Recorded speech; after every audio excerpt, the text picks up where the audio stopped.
Quick video for you, Roger, for your amplifier working.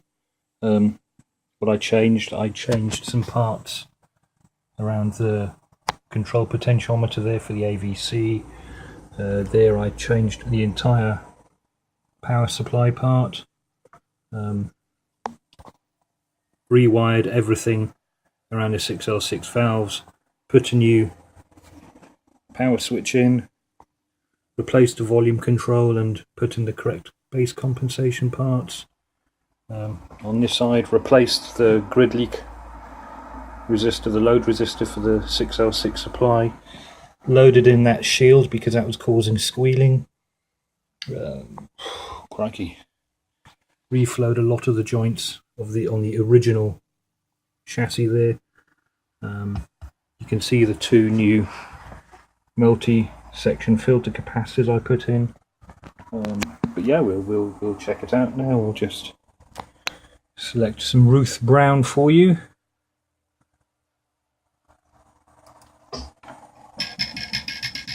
Come on, play. There we go. And just to establish this is yours.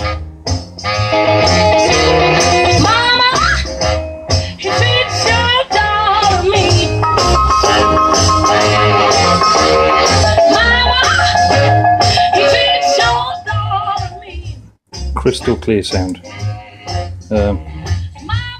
Bass, effective, treble, effective, cathode voltage, that's bang on. Switch off, no noises, oscillation when you switch it off, switch it back on, it's good. Your fader switch here is also in the wrong place, I've set that.